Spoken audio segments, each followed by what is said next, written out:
Hello, ladies and gentlemen. Welcome to another edition of the world famous Rich Wilson Show. I am Rich Wilson, and you're not, which that's a good thing. So anyway, ladies and gentlemen, welcome again.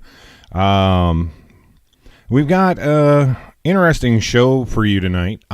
If you're one of those people out there that uses Venmo, Cash App, or whichever type of payment app out there in order to get paid, you're going to want to listen up to this one. This one's going to be important. Also, we're going to discuss tonight the Biden calling for the end of the filibuster, vasectomies, and things you should know about your professor. All that and much more on the world famous Rich Wilson Show tonight. And also remember, if you like this show, make sure you click on that subscribe button, hit the bell so you have notifications, and there you go. And every time I come on, you will get a notification that I'm here, and you can come on in and you won't miss a thing. That's right. Also, make sure, please hit a like on that for the algorithm, and please share this with your friends. Let them know we're out here. So, ladies and gentlemen, without further ado, let's get this show started, shall we?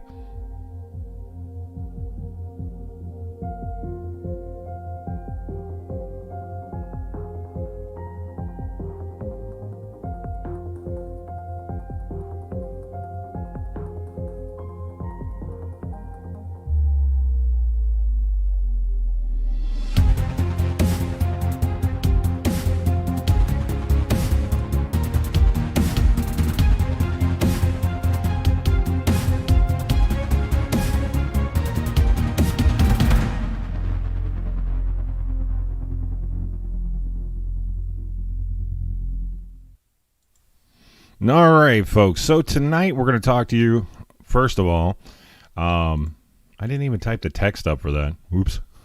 Okay, so the IRS taxing electronic transfers. Okay, that's become big news as of late. And that's because a lot of people were upset that they're like, well, I use Venmo and I use Cash App and these different ones, and that's how I give, me and my buddies, we transfer money back and forth between each other all the time and stuff like that.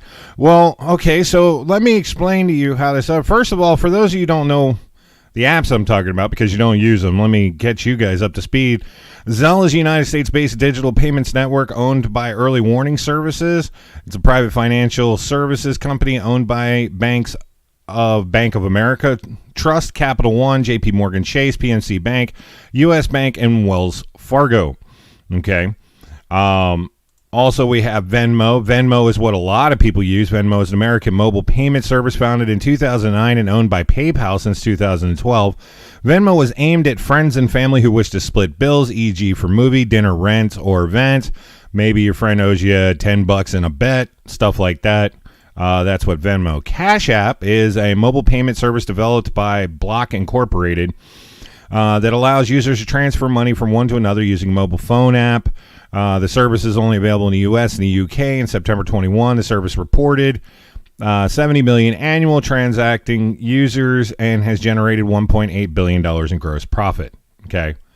All right. So that's what those are. Now, I'm sure that everybody that watches this show at some point, or at least most of you, at some point have used one of those three apps.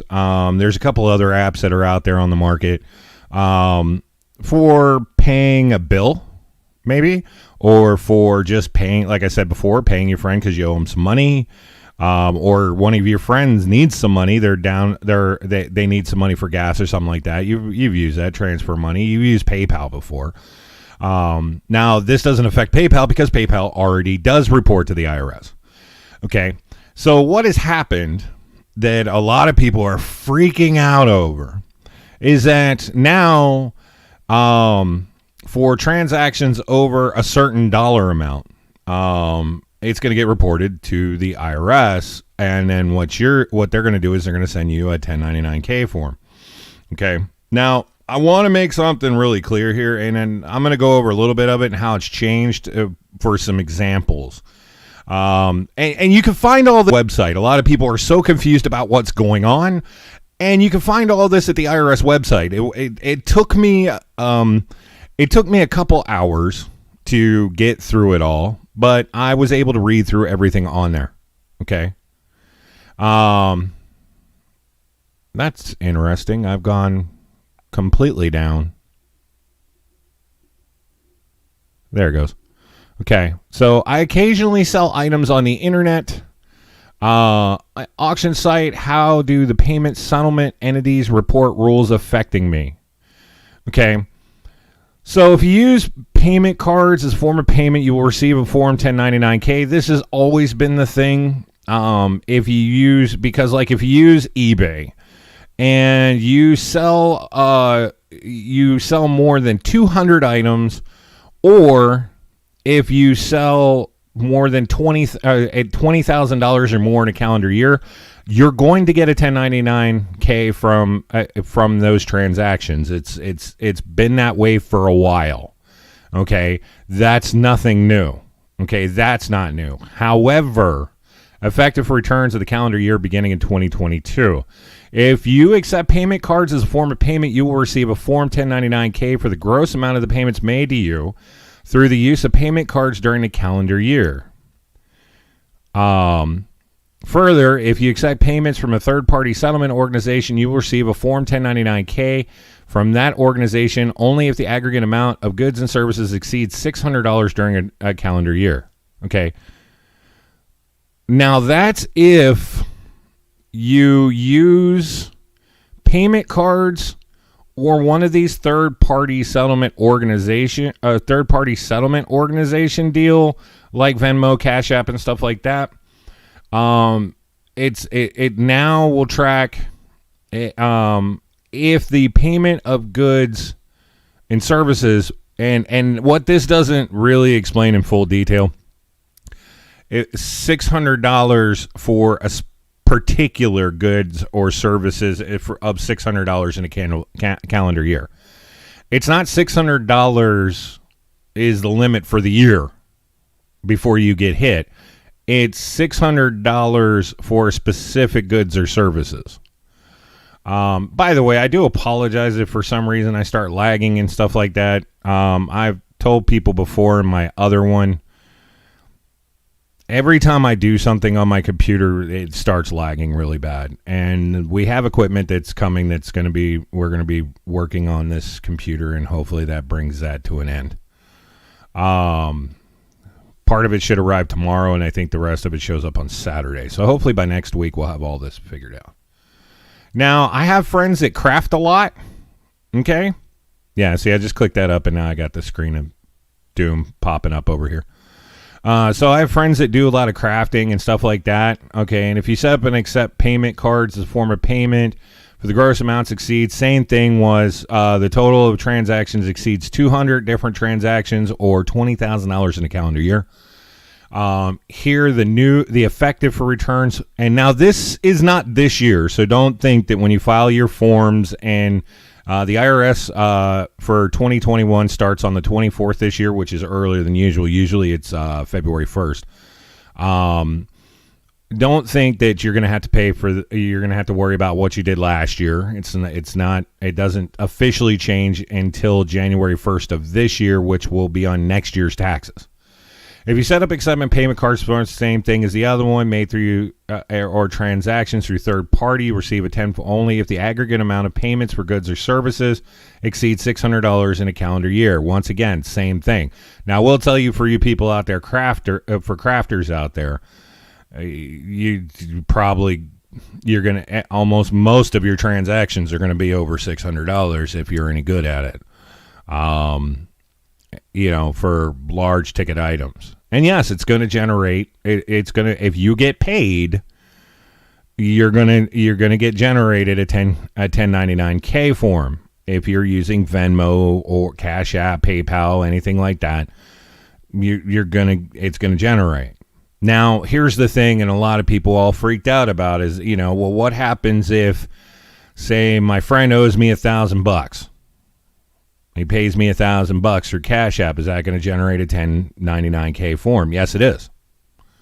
Okay, it's going to generate it. Now, what you're going to do when you file your taxes is you're just going to put on this. You're going to sign to the statement that this was not for goods and services. Now, here's the thing: if your tax form, or if you have a good CPA, asks you if it was for goods and services or services rendered, and you say no, it was personal, then it's not going to get filed on there. Okay, the information's not. You're going to keep it for your records in case of one day if you get audited, you have it for your records, and then you could state it was for this reason. So when you get one of these, what I suggest is when you get notification on a purchase, or if you do something for somebody and you get paid for more than $600 in services, then what you need to do is you need to write that down. Keep a log. For people that are doing business online or using these things as a business, and you're not keeping a log, that's bad business. You should be keeping a log of every single transaction you got, period, if you're running any kind of a business. Now, why is this a thing? And that's the bigger question here. And some of the people's concerns is this the government trying to see everything you're doing? No, it's not. Actually, this law when it came to electronic transfers of payments of services actually became a thing back in 2011. Okay.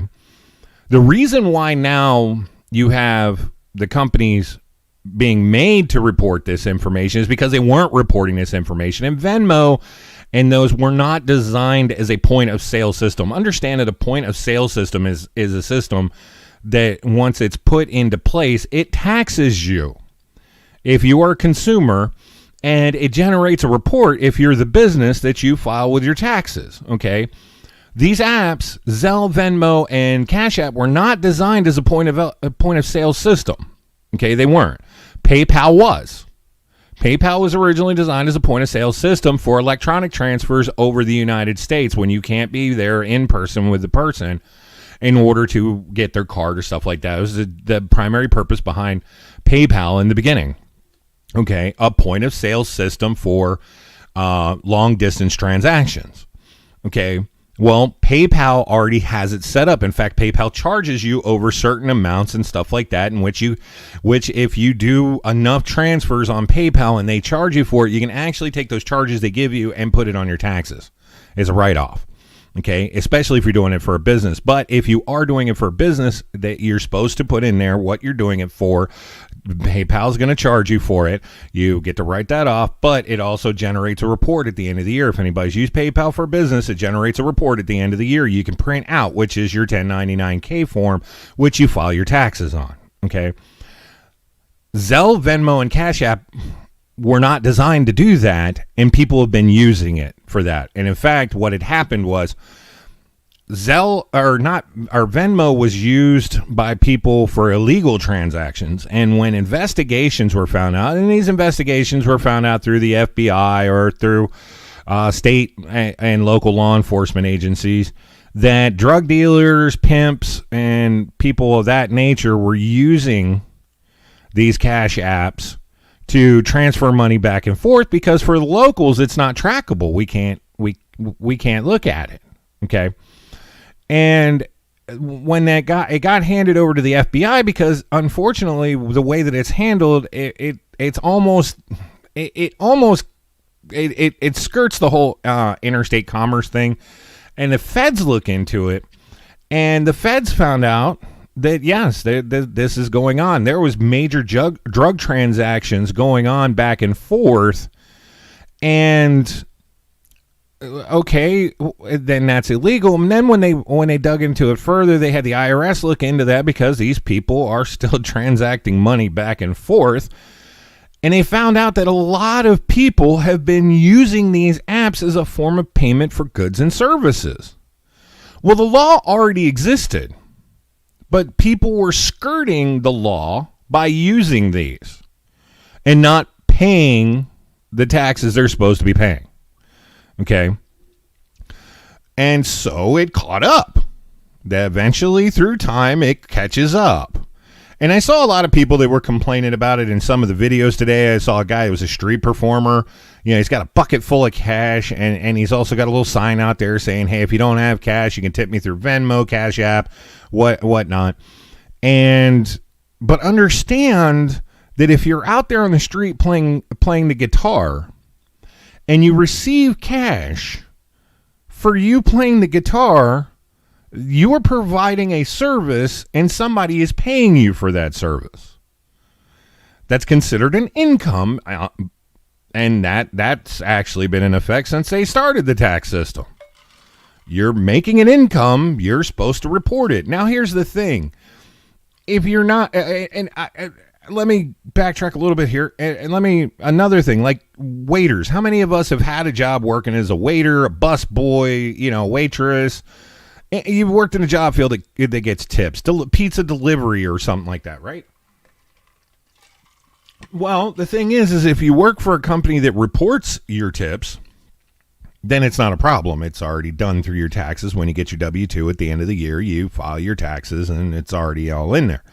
But if you work for a company that doesn't file your tax or doesn't claim your tips for you, and you don't report them back to them, then you're supposed to actually fill out another form for the tips that you've taken in over the year, and you're supposed to keep a log of how many tips you've collected.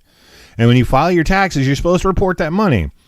Well, if you don't, and one day they audit you, you can get fined pretty heavily. Okay, so what some of them have been doing is, well, if you want to tip me, just do it through the Venmo app. Here's my Venmo information or my Cash App information. Well, now you're going to have to file your taxes. And that's all this is. This is just an enforcement of a law that's already existed.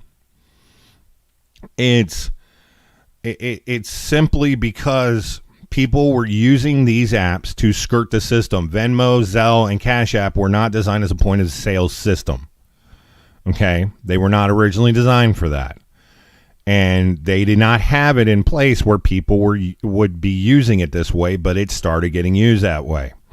And then, like I said, through investigations, through illegal activities, they found out that a lot of people are doing this. Like, you're a babysitter for someone, and they pay you through the Cash App or the Venmo app, you're supposed to report that as income. Now, the reason why on the IRS you'll see a lot of them say over 20,000 or under 200 or over 200 transactions in a year is because the typical taxable income comes in at around 20 on average is $20,000 is that mark where you have to pay taxes. Okay. Now, there's some instances, if you make $10,000, you still pay federal taxes. But if you notice when you get your tax returns back, most of the time you get 98% of it back. But you can claim exempt under a certain level. And so that's why you see that 20,000 keeps popping up.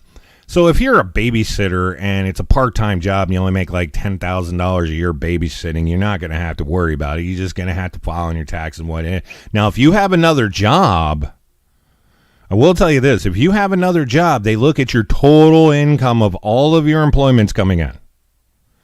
So if you say you run a lawn business and you only make $6,000, or say you're running a little private, I got a push mower, I'll mow the neighbor's lawn, they pay me through Venmo. And then I have a job working at, say, McDonald's, and I make, $22,000, and I made $6,000 doing, lawn work that year. Well, you're going to get taxed. If, say, you make $22,000 working at McDonald's, you made $6,000, mowing lawns. Guess what? You're going to get taxed on $28,000 of income. Now, the $6,000 will change for you because you didn't pay into taxes during the time you were receiving it. Now, I know how that works specifically because I was self-employed and a private contractor or subcontractor for many years. Okay. And it's a whole different ball of worms. Okay. When you don't pay taxes throughout the year on a job that you're taking, your bill gets stupid. Okay. It will. Trust me, you better get really adjusted to all the deductions you get to have real quick. But it's not Big Brother coming down on you and spying into your life. I had a conversation with my significant other today concerning this matter, and just understand that this isn't the government pushing into your private life about what you're doing. Okay, it's a law that's already existed, but when these services were not set up to be point of sale, and so they're not reporting anything, they're not doing this, and then investigations through other people's actions found out this people were skirting this. They had to write regulations in order how it affects this. Now, like I said, for those of you this year, that when you file your taxes at the end of this month or into the next month up to April, this is not a thing yet. It will be for next year. Okay. But I saw a lot of people online freaking out about this. Well, if Venmo is going to do that, I'm not going to use it anymore. If Cash App's, they're all going to do it. Any service that can accept and transfer money from one person to another has to report now within the United States. So people that are saying, well, I'm not going to use it anymore. Well, then you're not going to be able to use any kind of a Cash App system anymore. And you can thank the people doing illegal shit that started this for you. Blame them. Don't blame Venmo and Cash App and Zelle. It's not their fault. Okay? Other people were using the system illegally. I've been at dinner because a lot of people say, well, I use it. Me and my friends always go out to dinner like every Thursday, Friday, and Saturday, and we use Venmo to split the difference. And if you guys happen to sink in that kind of money in a year, then yeah, you're going to get into that. You're going to get into that. But then, like I said before, the thing is if it's for goods and services, you report the goods and services. It's not for goods and services, and it's just something like that. It doesn't have to be reported. Okay. And you keep that paperwork on file. You make a log of when you use it. In fact, Venmo is saying that at the end of every year, you could sit there and print out every transaction you ever made on their app. That came from Venmo's website itself, if you want, for my source site. Okay. I don't know if Cash App can do it. I don't know if Zelle does it. Zelle's attached to bank accounts, so I'm pretty sure you can go into your bank account, which they're legally obligated at the end of the year, and you could print out. In fact, Venmo and Cash App attached to bank accounts or spending cards. All those financial institutions are required by law to keep a financial report for up to 5 years. Minimum. So you can pull a full printout of all your purchases and transactions that way for the entire year. And then you can go through and itemize them. Yes, is it a pain in the ass? Yes, it is. It's an absolute pain in the ass. Okay, but it's not that difficult. In fact, one of the things that I find that's interesting is a lot of people think the IRS is the boogeyman. They're not really the boogeyman unless you're intentionally committing crimes. If you're trying to skirt the IRS to not pay them, then yeah, they're going to come after you. If you're doing your due diligence and you've just screwed it up, trust me, from somebody who's been audited twice, it's not that difficult. In fact, my auditor found out the IRS owed me the first time he did it. Because I'd been overpaying. Go figure.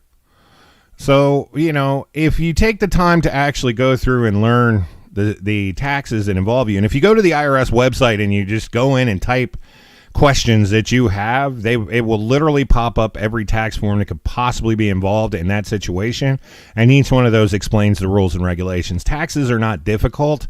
They're just a pain in the ass, and they're time consuming. They're annoying, but they're not difficult.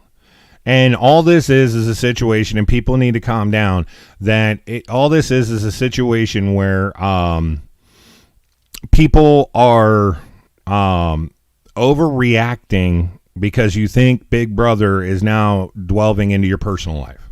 They're not. But for those of you that have been using these apps to conduct business, well, they've caught up. The IRS has caught up to this now, and you're going to have to find another way to do. I mean, all of us have been guilty of doing something for somebody and getting paid cash, and it's called getting paid under the table, which is illegal. It is literally illegal to get paid cash for services, and and it's you're getting paid for goods and services. It's called getting paid under the table, which is illegal. It's absolutely illegal to do that. Okay, so just so you understand, we've all done it. Every one of us has gotten paid for doing something. Technically, when you go over to your grandmother's house and you mow the lawn and she gives you $20, guess what? That's an income.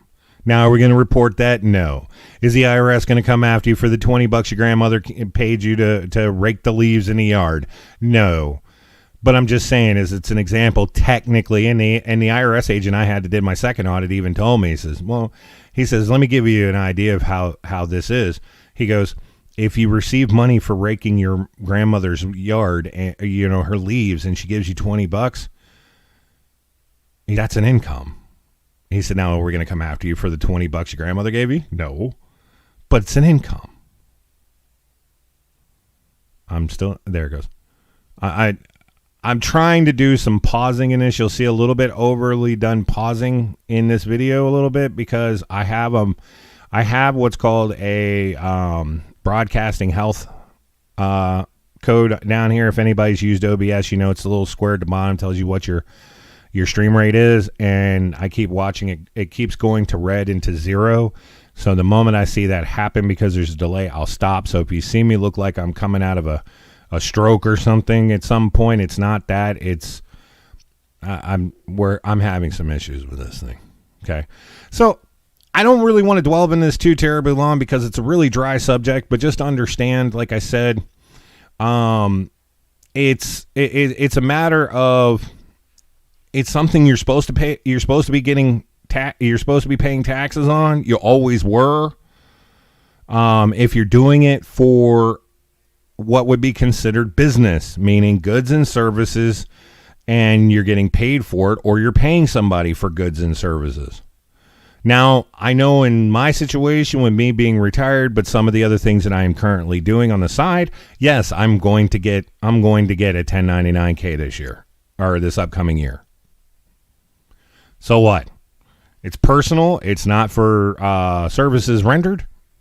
So I don't have to worry about it. I'm not going to.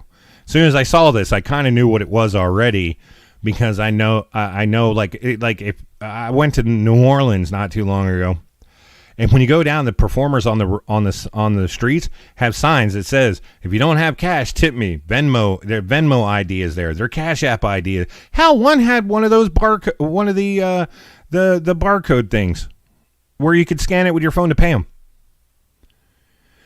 But he needs to file taxes on that, on what he receives.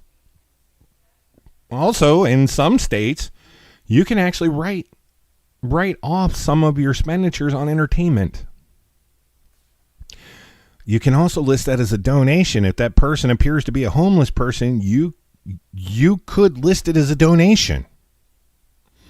You can get a tax write-off for it. But I'm not suggesting that. That would be not okay tax advice. But there are ways to be able to qualify for tax deductions when you use these apps as well. There is a way to get back at it. But that is a conversation you need to have between yourself and a CPA. Another thing I want to make a suggestion of, because tax season is coming up, a lot of you people take your W-2s, walk into H&R Block, you pay them $200 to do a 1040 easy form. You drop it off, you leave. And then they tell you when your check's going to be ready. Folks, I'm going to make a strong recommendation you stop doing that. I really am. I'm going to make a really strong recommendation that you learn your own taxes, especially if it's a 1040 where easy. You can literally do it on the IRS website yourself for free. I don't understand why people don't do it. And the thing is, the IRS receives, or people overpay their taxes to the IRS. You know, the IRS is like the only government agency that makes money, right? And it's because when you go in and drop a 1040 easy, you know what they do? Here's the funny thing. You know what they do at H&R Block and Jackson Hewitt and all them? They have the exact same form they have the exact same thing that I do every single year. I use TurboTax.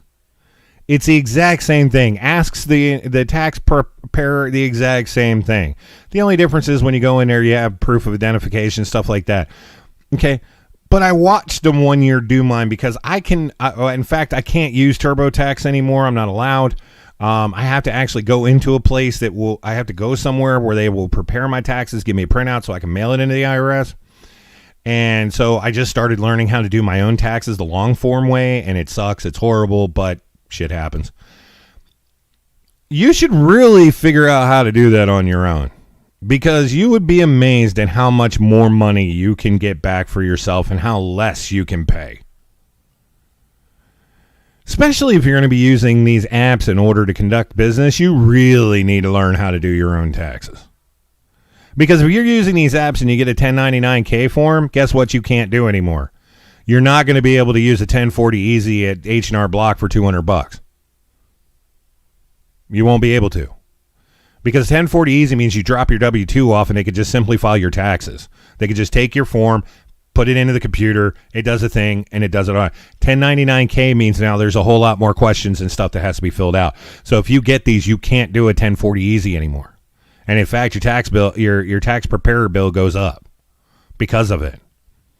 So I would strongly suggest that you learn your taxes, how to do your taxes yourself. It's not difficult. It's just very time consuming. It's a pain in the ass. But if you got a day off from work, and that's why I challenge everybody, make a copy of do what you're going to do this year. Make a copy of your W-2s. Okay. And then one of these days off when the weather's shitty, because we're in the winter anytime, take your W-2, right?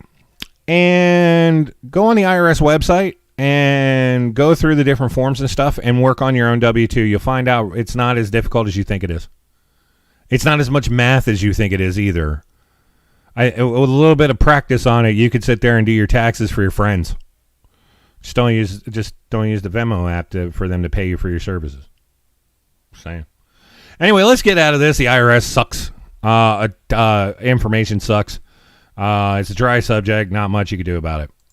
So anyway, now let's get to our next story. The filibuster. That's right, the filibuster. For those of you out there, are you familiar with what the filibuster really is? Some people are like, I hear this word and Biden's talking about getting rid of the filibuster and blah, blah, blah, blah, blah. Okay. So the filibuster. What is the filibuster? So the filibuster is in a situation where you do not have say you got a bill you're going to pass, right? Say you're going to pass this bill. You got this bill and I'm at 0 and I'm at 0 and I'm at 0. I'm still at 0.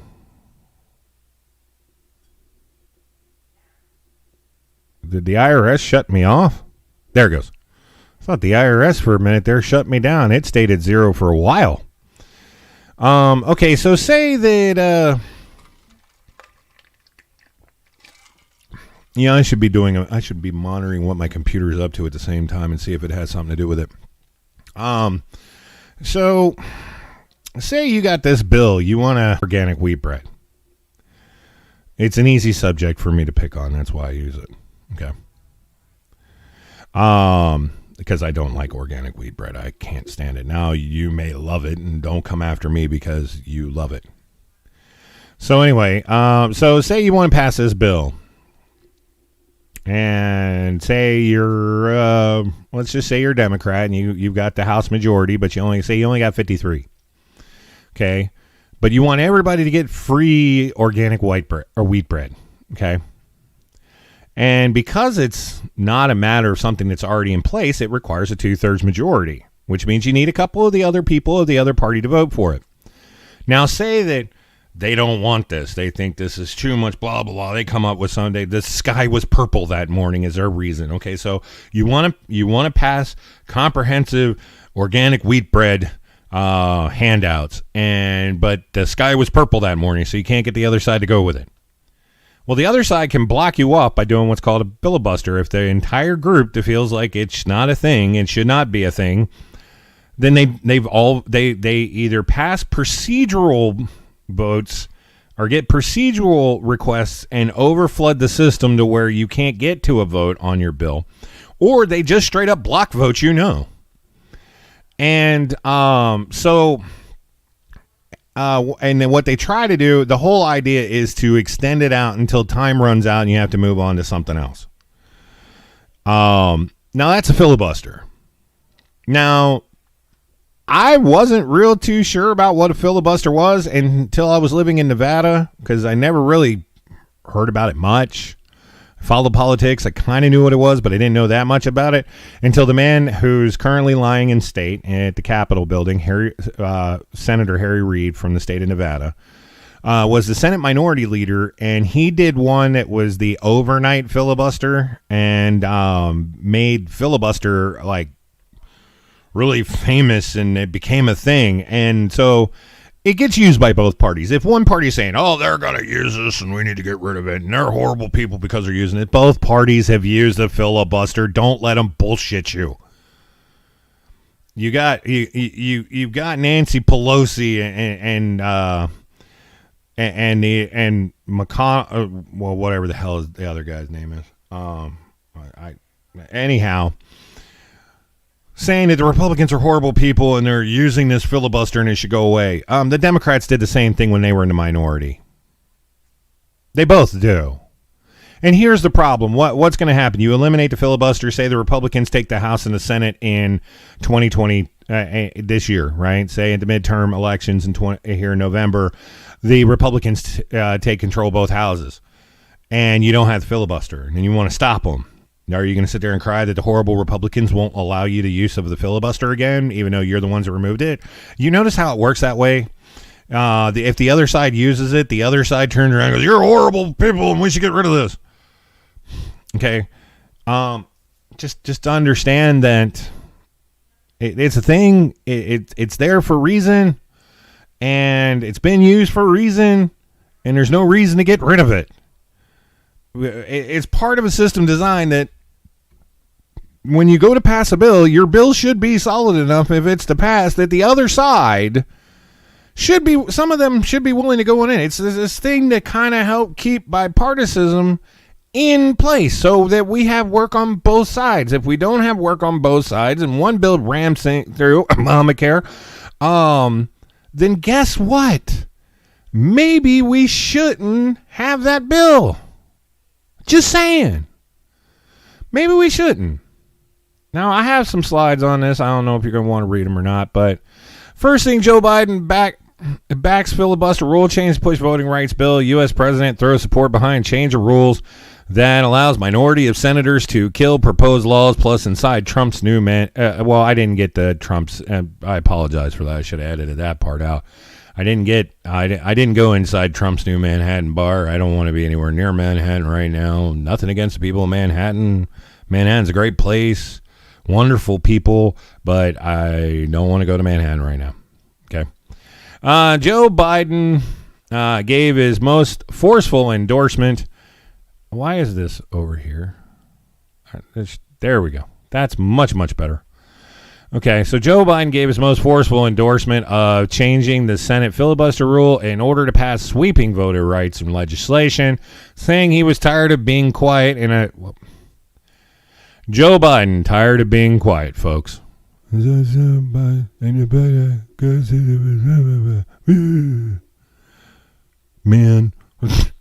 Tired of being quiet in a high-profile speech in Georgia on Tuesday. In one of the most significant speeches of his presidency, and it's coming. Trust me, it's coming. Biden drew a connection in history between civil rights movement, the January 6th attack on the U.S. Capitol. What the fuck does January 6th have to do with filibusters? Because everything has to do with January 6th, because the Democrats don't have shit. So guess what? January 6th, January 6th. Folks, I'll tell it to you 2 more times. January 6th, January 6th. Okay? Get ready. You're going to hear it a lot more because we're coming up on campaign season. Just hold on to your butts, folks. You're going to hear January 6th, the thing that was worse than Pearl Harbor and 9/11. You're going to hear it a lot more. Anyway, I digress and back to the story. Attack on the U.S. Capitol by extremist supporters of Donald Trump and the unprecedented efforts in many states to restrict the vote over the last year. Nobody restricted the votes. That's the other sad reality of this whole thing, and people are buying it lock and step like, oh my God, they're restricting our votes. Bullshit. No, they're not. In fact, a lot of states made it easier for people to vote. But they don't want to tell you that. It's horrible. The Republicans are trying to take away your votes. No, they're not. Actually, in most states, they made it easier for you to vote. He said America was at the moment to choose democracy over autocracy. But despite the passion, some prominent Georgia civil rights proclaiming themselves more interested in action than speeches declined to attend the event in Atlanta. No, it's because the weather sucked and they don't like Joe Biden. That's why they didn't show up. Guarantee you money if Barack Obama or Bill Clinton in his heyday showed up to put on this speech, they'd have showed up in force. They don't like Joe Biden. Where Biden and the Vice President Kamala Harris urged progress in Congress to pass key legislation currently stalled there. You know, people probably go see Kamala Harris if Biden wasn't there. They don't like Biden. They really don't. What did Kamala Harris say about this? Hashtag Willie's wife matters. Speaking for Biden, she said, do not succumb to those who would dismiss this assault on voting rights as an unfounded threat. The Senate must act. And I'm pretty sure it was followed with, you know, I used to think Hillary Clinton had the worst laugh in human history until that woman. Seriously. So, okay, first of all, they mention, first of all, this is the detractor on this. They brought up for a moment the discussion about the filibuster. For a second, they talked about the filibuster. I talked more about the filibuster than he did in his speech, which his speech was talking about that plus voting rights. And then they went to January 6th and the attack of democracy as a point of saying that we are, we're trying to, that January 6th is trying to destroy your rights to votes. It's bullshit. It's absolute bullshit. If I had my image right now, I would put it up. And I didn't realize this is where I was going with this speech because I don't script this shit. Okay? But it's bullshit. Okay? Voters' rights were not suppressed or eliminated by rules passed after the election or prior to. And in fact, somebody went after Ted Cruz in the state of Texas, saying the state of Texas's voter laws were racist, except more blacks, more Hispanics voted in their last election than white people did. Let that percolate in your head for a second. A higher percentage of blacks and Hispanics voted than white people. Let that marinate. But yet, Texas's voting laws are racist.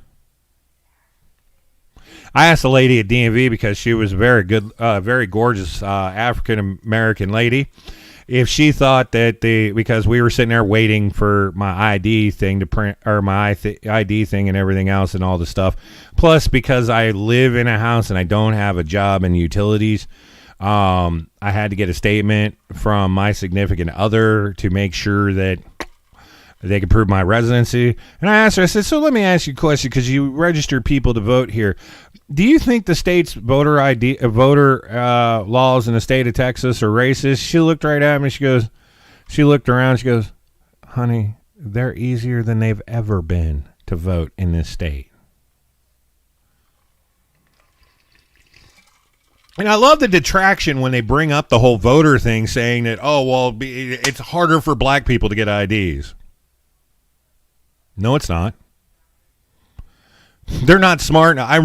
One of their own people, Democrats, one of their own Democrats, said that black people weren't smart enough to get IDs. Why didn't that start a riot? Because CNN and MSNBC came in immediately and swept up the mess quickly. That Hispanics couldn't figure out the process because not every DMV does these things in Spanish. Really? Has anybody been to a DMV lately? Every piece of material is available in Spanish, and they can get a Spanish-speaking person to come to the counter and handle your transactions and set up your stuff. The reason why they say this is because people think that the media thinks that you don't pay attention to stuff, and most of you don't. Most of you will not go into a DMV unless you go to a DMV that has a high Mexican population or Hispanic population that comes into their DMV.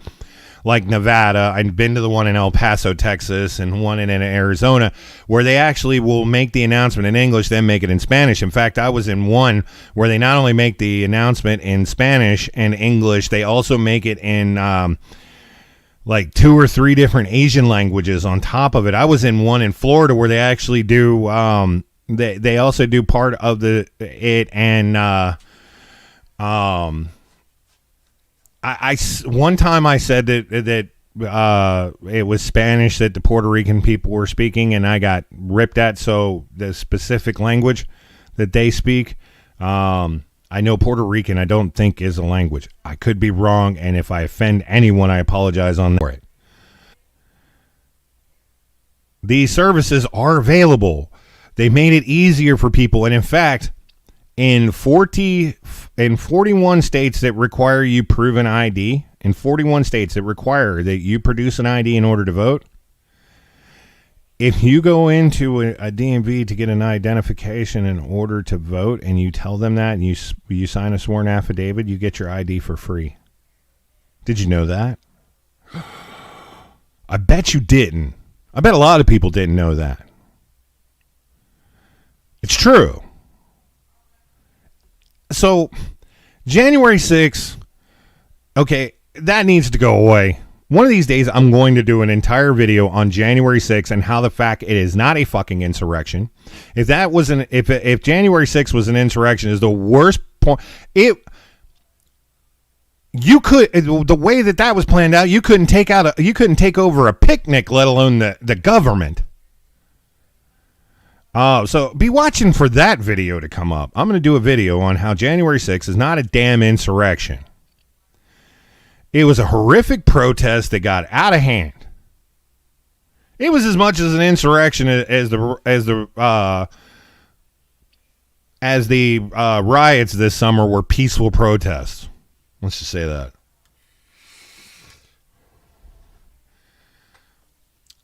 So the filibuster is there to make sure that whoever has the majority can't just pass whatever the fuck they want.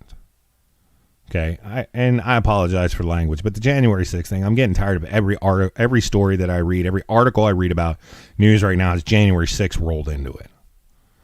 So I do apologize for my use of profanity right now. It's there so the majority party can't pass whatever it wants, because if the filibuster goes away, let me tell you, hold on to your butts, folks. We're going for a ride. Because now every little thing is just going right there. Oh, I'm sorry, you don't have enough people to stop us, so we're just going to pass whatever we want. We're going to pass it all. We're going to pass it all. And the way they keep throwing around white supremacy like that, I'll be liable to end up in prison by the end of the year just because I'm a white dude.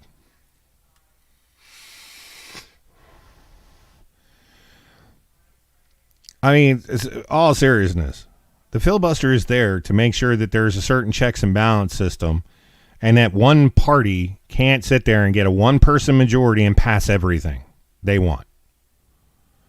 Okay? That's why it's there. It's there for a reason. It needs to stay there. I don't care which party uses it. I don't. It's a part of government.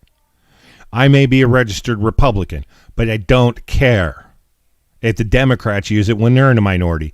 Because guess what? Your bill should have been solid enough that you got a bunch of them to come along with you and vote. You know, we used to do that in this country. We used to have a party would back a bill, and then certain members of the other party were like, you know, I really do like this, and I see how this could work. And they would sit there, and it's called bipartisanism. It's there's a word for that. It's called bipartisanism. And that was the thing, and that's how you got stuff through the government, is you had to do bipartisan efforts in order to get bills passed. Well, the problem is now it's become hard. It's like a lot of people out there that life has become hard, so now we need to blame everybody for everything. Well, that's what they're doing. They're blaming everybody for everything. I mean, every time AOC gets up there and starts talking, it's everybody else's fault but hers. I'm pretty sure COVID was because of somebody else's fault, not hers, that she caught it. Enough on that. I'm not going to get ranted on that one. Let's get to some other news, folks. Those are our two main stories for the night. And now let's get to some other news. Some other news, right? There's other news. This is the kind of news that the media is not really talking about, except they got it from the media. But it's not. You're not going to find it on your TV. That's right. Vasectomies to save the world. Oh, Greta Thunberg, your influence has gotten us to now where men are getting them snipped to save the world. That's right, folks. A study in 2017 said the single most effective action an individual could take in terms of helping the planet was having one fewer child. This would save more than 25 times the emissions on the next biggest undertakings, living without a car or avoiding long-haul flights, because God knows we don't want to fly to L.A. from New York. We would rather drive through Nebraska and probably commit suicide. With the climate crisis becoming even more urgent and a growing number of young childless men are taking the drastic decision of being sterilized for environmental reasons. If any of my friends are listening that are in Nebraska, let me apologize if you find that offensive, that you would drive through Nebraska and commit suicide, even though I have friends from Nebraska say, yeah, driving through this state sucks. But anyway, so men are getting it snipped for science, or for not science, for the earth. I mean, I want to get a vasectomy, but it has nothing to do with climate change. It's because I have 3 kids. They're all crazy as hell, and I don't want any more. I love my children to death. Don't get me wrong. Teddy, James, Richard, love you 3 to death. But they're crazy. I'm missing hair. Just saying. Besides that, I'm an Orioles fan. Life is stressful. But I don't want to do it because of the environment. It's because I don't want to have any more children anymore. Okay, I've got enough. If it helps the environment, great. Cool. Sign me up. Hey, I look at it this way. If you're doing it for the environment and then they keep pushing the environment issue, can you get that procedure as a tax write-off? Because it's considered you, helping out the green initiative? Do I get the write-off of vasectomy as a tax write-off? I should look into that. In fact, I'm going to. But, yeah, so, you know, if you're going to go out there and get it, just understand something. You should not get a goddamn medical procedure because somebody tells you that the earth is going to catch on fire next year. So having one less unit is going to save us from the world catching on fire next year, because guess what? The world's not catching on fire next year. Now, can you do things to help the environment? Yes. Because is man a piece of shit when it comes to the environment? Absolutely. Hell, I grew up, I lived through the 70s, the 80s, and the 90s, and now we're starting to do clean things. I remember in the 80s walking into a McDonald's, and your entire meal was packaged in non-biodegradable styrofoam that's still sitting. My Big Mac meal that I got at McDonald's is still sitting in a landfill somewhere. Now, is that right? No, it's not. It's not. But don't go out and get a medical procedure and alter yourself simply because you want to help the fucking environment. It's a bad idea. Make the decision because you want to. Now, if you want to be a group of guys and get together and go, hey, we're going to do this for the environment, that's on you. Okay, that's on you at that point. All right? But hey. Now let's get to our last story of the night. Our last story of the night. Folks, are you worried that your professor might secretly be a conservative? Are you concerned? Well, I came up with, and I didn't come up with it, but I found 8 ways you could find out if your professor is secretly a conservative. So let's go down the list. They just got fired. Now, not by itself. And some, well, actually, yeah, probably. They got fired. They're probably conservative. If your professor just got canceled by a woke mob and fired, he's probably a conservative. Great news, you won't have to drop their class, but you should still keep tabs on their social media and dox them as soon as they let their guard down. Yeah, if they get fired and then they get canceled by the woke mob, I will guarantee you they're a conservative. Need to adjust that there. Can have a normal conversation.